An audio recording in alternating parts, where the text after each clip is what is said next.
Hi, Mark. I'm going to read some news from the website. The first one is Thailand in crisis. What happened on the ground and why? Editor's note. I report. Are you there? Share your photos and videos, but please stay safe. As the political situation in Thailand worsens with deaths on Bangkok Street this week, CNN takes a look at the root causes of the protests and what the latest developments might mean for the country's political future. Who is protesting and why? Unlike the 2010 protests, which saw red-shirted supporters of ousted Prime Minister Thaksin Shinawatra turn out in force. This time around, it is opinions of his younger sister, Yingluck Shinawtra's government who are protesting in the capital. As with previous protests, the country is largely divided between a younger, educated urban middle class and a conservative class of poor rural voters. Largely from the north of the country, it is the former group who have taken to the streets and are currently battling the police after months of deepening political division. The protesters, led by shut-up Sen Suban, a deputy prime minister in the previous of his Vijay-led government, rejected Yingluck's poll in early February and are calling for the creation of an unelected People Council, headed by a premier appointed by Thailand's king. What triggered the current crisis? Yingluck's prime ministership was largely stable until her party attempted to pass a controversial amnesty bill in November. The bill would have nullified former Prime Minister Thaksin's corruption conviction and would have allowed him to return the country. The policeman turned tycoon has been living in exile in a number of different locations, most recently Dubai since he was removed in a bloodless coup in 2006. He briefly returned to Thailand in 2008. Later that year, he was convicted by a Thai court of corruption and sentenced in absentia to 2 years in prison over a controversial land deal. Courts have also frozen billions of dollars of his assets, but he is believed to still have a great deal of money held elsewhere. What is Thaksin's role in the current crisis? While he technically plays no part in the current political situation, the deeply divisive Thaksin is never far from the heart of Thai politics. Communicating with supporters via social media and video message. With his younger sister in power since 2011, his influence remains strong. Critics say Yingluck is Thaksin's proxy, but she insists she has always been independent. The current protests were sparked by attempts by her government to enact the amnesty law that opponents say was designed to protect him and others, facilitating his return to the country and ultimately to an active role in Thai politics. Why are Thai protests in the news so often? The country has had a restive history since the dissolution of its absolute monarchy in 1933. There have been a dozen military coups d'etat over the years, most notably in 1947 and again in the 1970s, which led to the creation of a new constitution. The most recent military coup was in 2006, which led to the ouster of Thein Sein. Celphine rule was restored with a Thein Sein-linked civilian government in charge, but protests in 2008, including the blockade of the capital's airport, eventually led to the creation of the coalition government. 2009 and 10 saw pro-Thein Sein supporters, known as the Red Shirts, take to the streets and demand fresh elections, eventually leading to Inluk's election, which brings us to the current situation. What impact did the February 2nd election have? Under pressure, Inluk dissolved Parliament and called for new elections at the beginning of February. These were disrupted by protesters, particularly in the capital and the south of the country. Ahead of elections, Suu Kyi, the leader of the protests, urged his supporters to boycott the poll and recently petitioned the Constitutional Court to annul the election. They were not successful, and while the results are still in debate, the country is being ruled by an interim government headed by Inluk, but one that lacks absolute authority. What role is the Thai king playing in all this? Despite the turbulent nature of Thailand's democracy political scenes, the country is home to the world's longest-serving monarch. Bhumibol Adulyadej, aged 86, is universally revered in Thailand but prefers to remain ostensibly neutral in matters of government.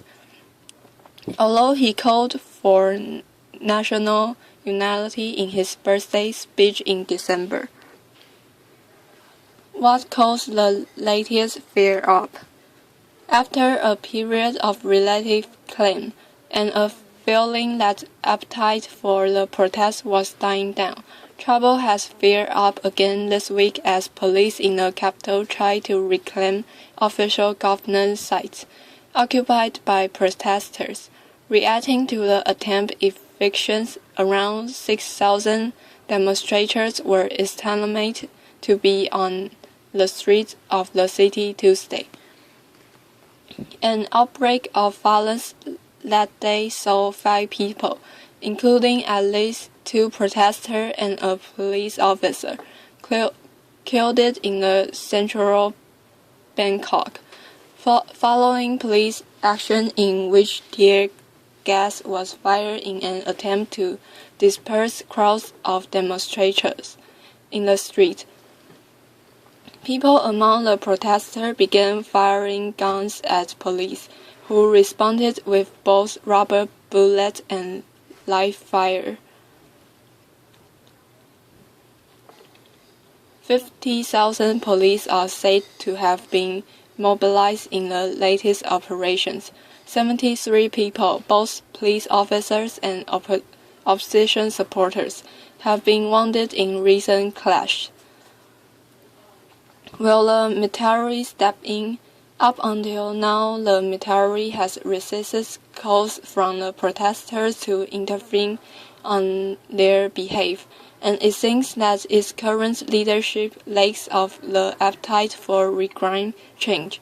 However, the country's army chief, General Prayut Chan-o-cha, has not ruled out the possibility that the military will intervene if violence on the streets of Bangkok worsens. What's the story with the rice pleading string? The political crisis took on a new twist when a subsidized program that benefits rice farmers, part of Inluk's base, was described as corrupt by opposition leaders.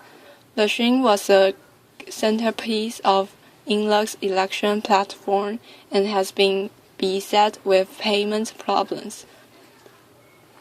Inluk criticized her opponent for politicizing the issue, but this week the country's National Anti-Corruption Commission (NACC) announces their decision to charge her with dereliction of duty, which could have serious implications for her retention of the premiership.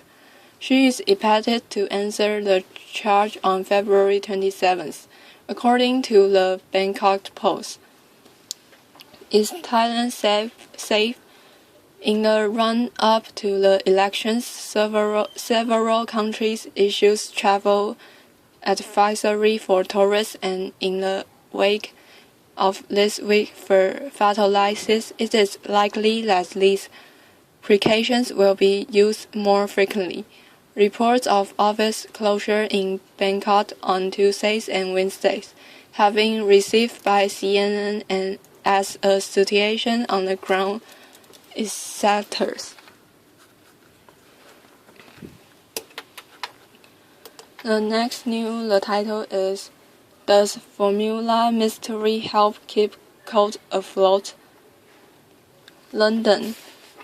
Coca-Cola, the world's ubiquitous brown fizzy drink, is staying afloat as a soda market shrinks, and many points to a marketing strategy around the so-called secret recipe as key to its resilience in a struggling industry. The Coca-Cola Company, which published its full year's results Tuesday, recorded a 5% drop in net income to $8.6 billion last year, down from $9 billion in 2012, as it faced ongoing global macroeconomic challenges, according to its chief economist Master Kent. Volume grew 2% for the year, which is said was below of expectations and long-term growth target, with sparkling beverage recording a slight increase of 1%, led by Coca-Cola. Globally, soda drink sales have been shrinking as consumers turn to water, fruit drinks, and healthier alternatives. The trend has hit Coke and other market players such as PepsiCo and Dr. Pepper, and while its primary competitor, PepsiCo, depends on its snack business to buoy the declining soda sales, Coke announces further investment into its market. In a tough market, one strategy that brings experts credit Coke's relative strength with is the mystery around the much-hyped secret recipe.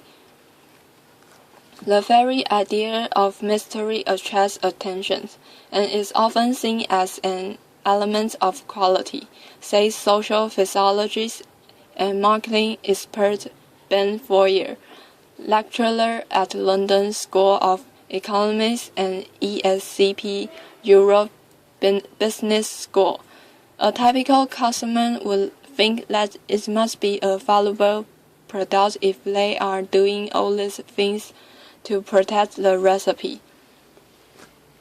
Coca-Cola's secret recipe story, on which it has centered advertising campaigns and built into its corporate museum, reaches back nearly a century. According to the multinational's website, the original recipe was only written down in 1919, more than half a century after a reported morphine addicted and pharmacist John Burton invented the drink in 1866. Until then, it was passed down by word of mouth.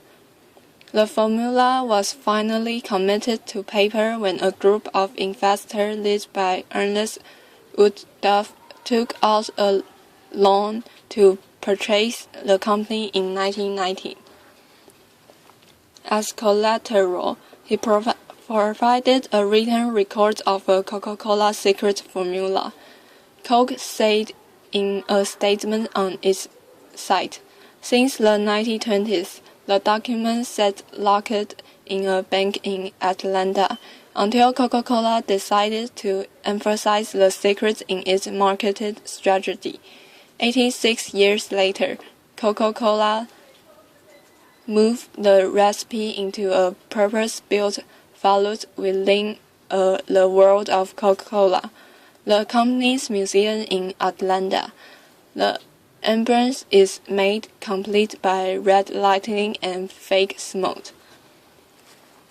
Coca-Cola has always claimed only two senior executives know the formula at any given time, although they have never revealed names or positions.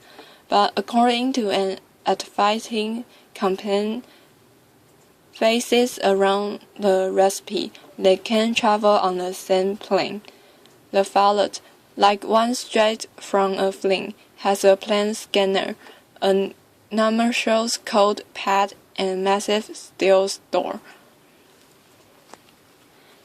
Inside its walls, there's another safe box with more security features, and inside that, a metal case containing what its owners call the most guarded trade secret in the world, a piece of paper with, according to Coca-Cola, a recipe inside. But Mark Pendergrass, author of For God, Country and Coca-Cola, is skeptical. They kept the formula's secret partly in order to increase sales with a sense of special mystery and to prevent competitions, but also to keep people from knowing how cheap the ingredients were and how large the profits, he says.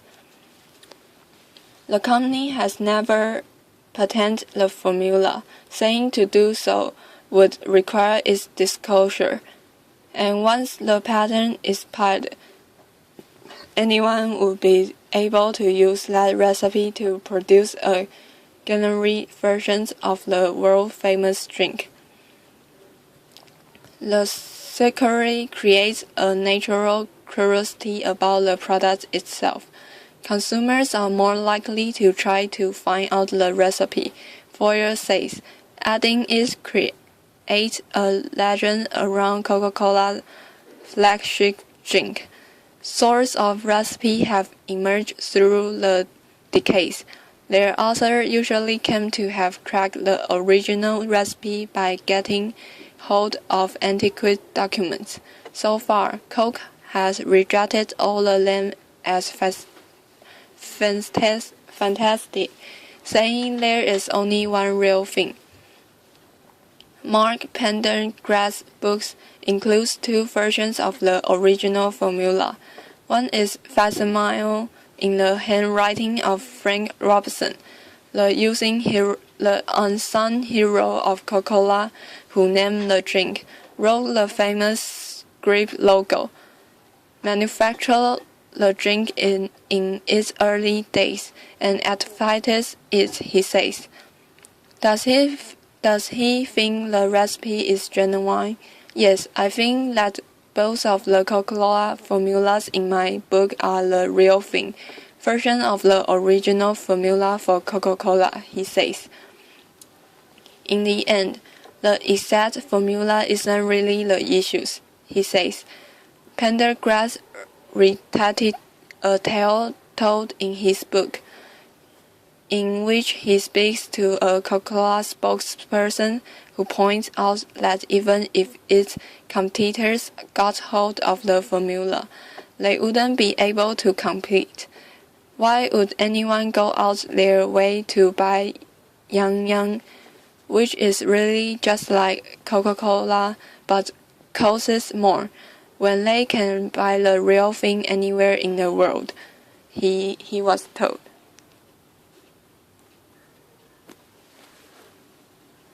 Alaska, no evidence. Miranda Barbaro killed someone here.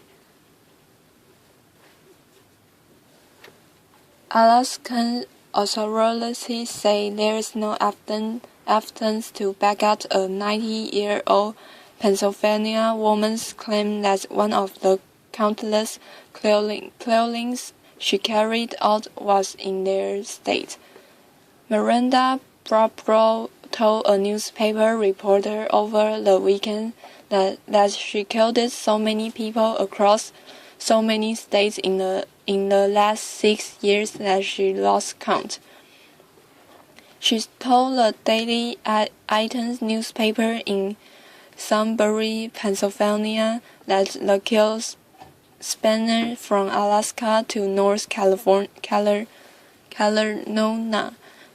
However, Alaska state troopers say Tuesday Barbaro's camps don't bear out, at least in their state.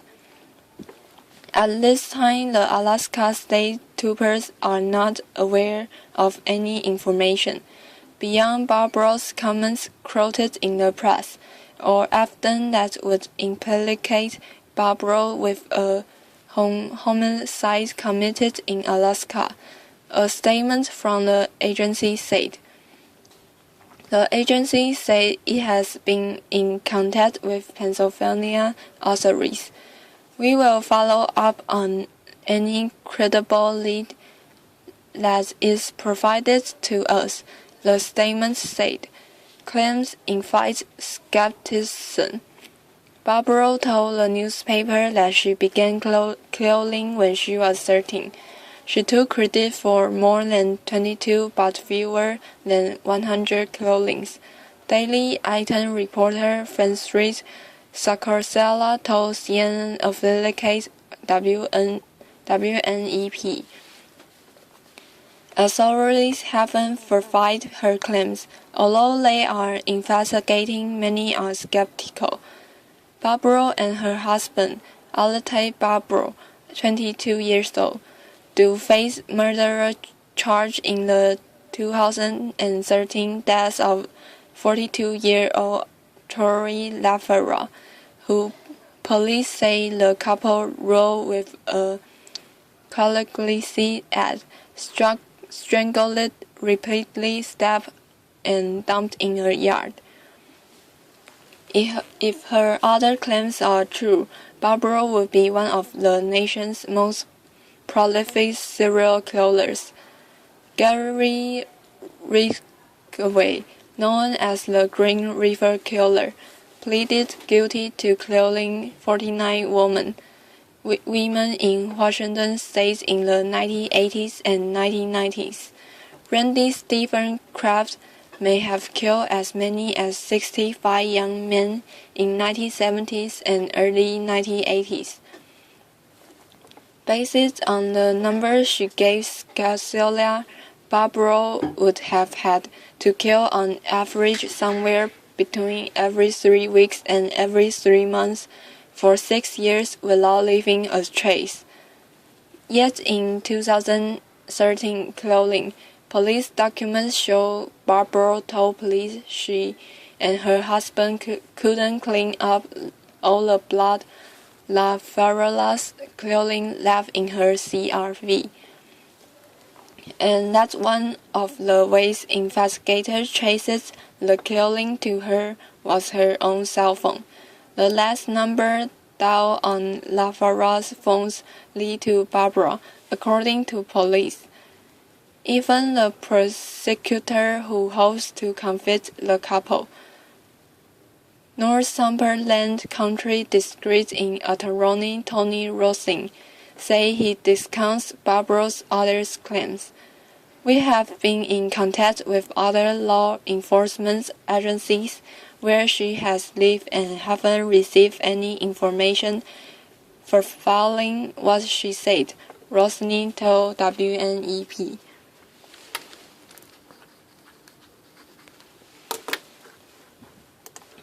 The next one is, can 80,000 people play this video game together?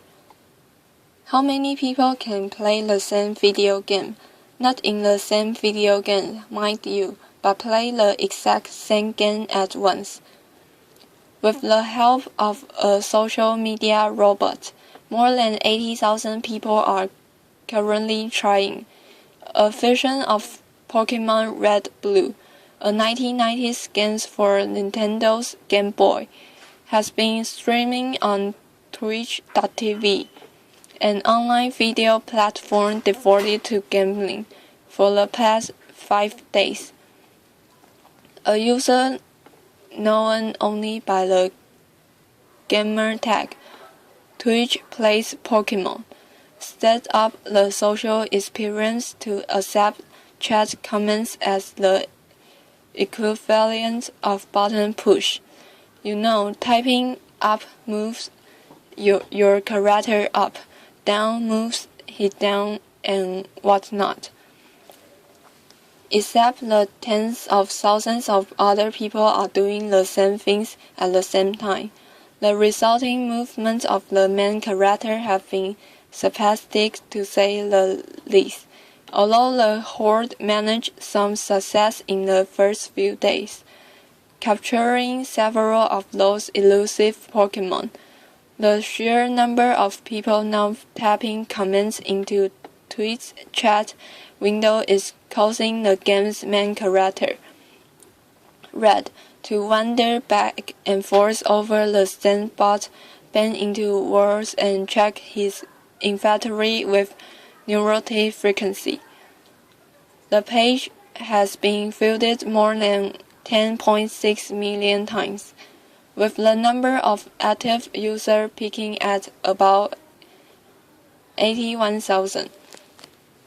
This is one more example of how video games have become a platform for entertainment and creativity that extends way beyond the original intent of the game creator, say Matthew DiPietro, Vice President of Marketing for Twitch.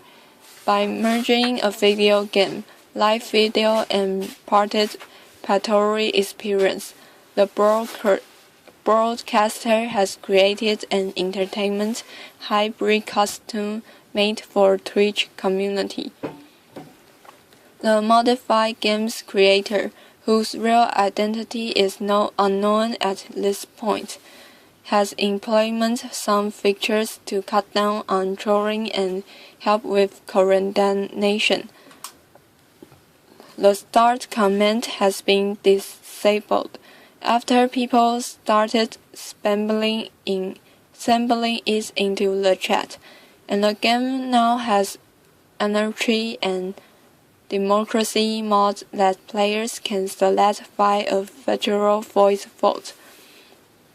Anarchy is essentially the experience's original form, in which everyone's comment is applied immediately.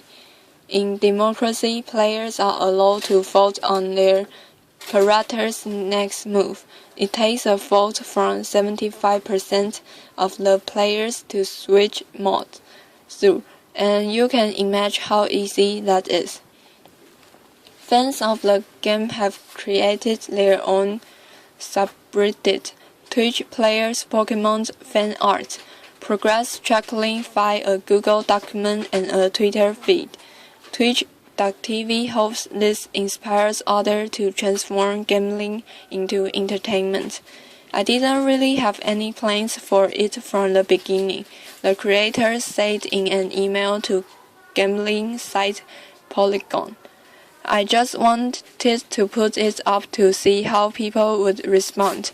I put it together and put it up on a dedicated server all within a few days. He or she has been keeping track of players' progress or lack thereof, and says it will be considered a win if they Messi defeat the game's Elite Four opponents who need to be bested before a final confrontation. But I have my doubts about it being possible without much better coordination. Twitch plays Pokemon wrote.